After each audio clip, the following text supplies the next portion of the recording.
All right, I'm here with Norview head basketball coach Ricardo Foster. His Pilots get the win tonight over the Bethel Bruins, 55-41 at the Reebok crossover showcase at the Hampton Coliseum. Coach, you guys have been on a nice little run here. I know you had the one slip up against Churchill, but you beat Menchville, you beat Kickinton, you beat Bethel. Kind of taking on the Peninsula District Giants, aren't you? Yeah, well, you can say that. I'm just happy to get the win, honestly. Bethel, pretty good team. One of the biggest concerns was just trying to slow down Banks. And with him getting those 2 fouls early, that kind of played in our favor. So once he got those early fouls and they sat him, we kind of took advantage of that. Yeah, when you go into a game, I mean, there's a lot of great players you've played over the years. Even in 5A, you think of the likes of Jonathan Norfleet at Salem, other players, more even Coleman Phillips. Do you kind of focus on a guy like Banks who's averaging about 21 a game, or do you kind of make it about the kind of the team defensive game? Nah, you got to take the head off that. So that was the most important thing. That was the most important thing, just coming out, slowing Banks down.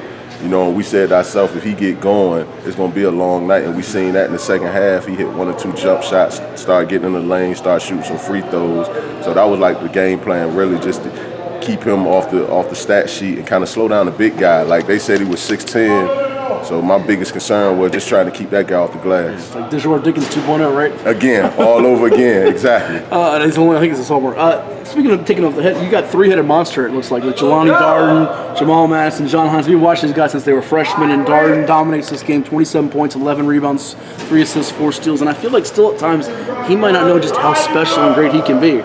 Yeah, you know, sometimes I got to remind him that he can do more than just score. You know, a lot of times kids his age in high school, they get wrapped up into the points, but I tell him he has a special gift. You know, anytime you can go out and you can get 9, 10 rebounds, 9, 10 assists, 9, 10 steals, 3 or 4 blocks, you know, numbers like that.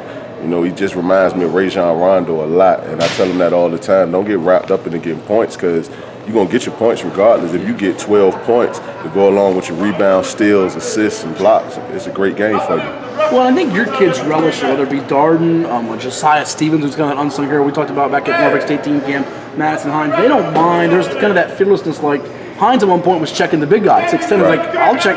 I think in Madison doesn't back down from nobody. Is that kind of something that sets you guys apart in some big spots, you think? Yeah, it's just a trust issue with those guys. Those guys believe in each other, and I try to instill that in them, that trust in each other, you know. The guy being 6'10", and we don't have a 6'10" guy, it's like, hey, all of us are 6'3", 6'4". Anybody can check him. We just going to double down, and we got to gain rebound. Well, speaking of your big guy, LaShawn Lee, the update on him, probably get him back hopefully in January is kind of you're looking at? Or? Hope so. Definitely looking at it. He's making some good progression, but right now we're just taking everything one day at a time. 2 more, LaShawn, I appreciate the time. Pace of play, you know, Eastern District basketball is always up and down and get up in your face, hard-nosed, physical defense. But it feels like just watching you tonight and a little bit on film is that this team's playing with more of a pace of play. Has that been an emphasis from you going back to the offseason and now, or has it just come that way? Honestly, we're getting kind of lucky, and I just told my coaches that on the bench while we was playing this game. You know, it's the Eastern District effect when we play these teams. We play everybody in Eastern District in their 40-point, 50-point games. Then once we get out of the Eastern District and we play great teams like Bethel, Kickinton, even we played Carolina Basketball Academy last Saturday. We keeping those guys under that 50, 55 points. So, you know, that's just a big shout out to the Eastern District. You know, they play hard, they play tough in the Eastern District. So once we come out of our district, it's pretty much kind of like an easy pickings a little bit. Well, and lastly, speaking of the Eastern District in your city in Norfolk, Maury won a state championship this past year, late or the year before. You guys have been knocking on that door and building for this year with Madison, Hines, Darden leading the way. How much has there been kind of a quietly and confident about, like, hey, we want to be that next team from the city and the district to represent and go get some hardware?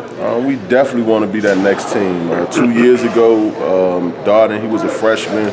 We lost to Salem. Salem knocked off Maury that round, the first round. We thought Maury was going to win it that year. Then, you know, we lost that year to Salem. They had a pretty good run in the playoffs. Then the following year, which was last year, we lost on a crazy last-second scenario with Maury, and then Maury went to win it, and we just sitting back watching teams from the Eastern District.